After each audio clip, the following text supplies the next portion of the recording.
સુરતના અમરોલીમાં આવેલ સતનામ જ્વેલર્સમાં ગ્રાહકના બહાને આવેલી સાસુ વહુની જોડી દાગીનાની ચોરી કરી ફરાર થઈ ગઈ, જે સમગ્ર ઘટના સીસીટીવીમાં કેદ થઈ ગઈ છે. સુરતના અમરોલી વિસ્તારમાં આવેલી સતનામ જ્વેલર્સ નામની દુકાનમાં ચોરીની એક ચોંકાવનારી ઘટના સામે આવી છે, જેમાં ગ્રાહકના સ્વાગમાં આવેલી સાસુ વહુની જોડી ચોરી કરીને ફરાર થઈ ગઈ હતી.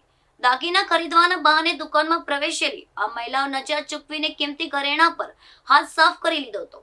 આ સમગ્ર ગુનાહિત ઘટના દુકાનમાં લાગેલા સીસીટીવી કેમેરામાં કેદ થઈ ગયેલ છે. સીસીટીવી ફૂટેજના આધારે પોલીસે આ ચાલક સાસુ વહુની ઓળખ મેળવી તેની ધરપકડ કરવા માટે ચક્રો ગતિમાન કર્યા છે. જ્વેલર્સના માલિકને દાગીનાનો સ્ટોક ઓછો જણાતા તેઓ સીસીટીવી તપાસતા સમગ્ર ચોરીનો ભંડામોડ થયો હતો. બંને મહિલાઓ અગાઉ પણ અન્ય જ્વેલરી શોપમાં આ પ્રકારની ચોરી કરી ચૂકી છે કે કેમ તે દિશામાં પણ તપાસ હાથ ધરવામાં આવી છે.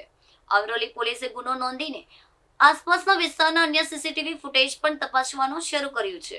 વેપારી મંડળ દ્વારા તમામ વેપારીઓને દુકાનમાં આવતા શંકાસ્પદ ગ્રાહકો પ્રત્યે વધુ સતર્ક રહેવા માટે સૂચના આપવામાં આવી છે.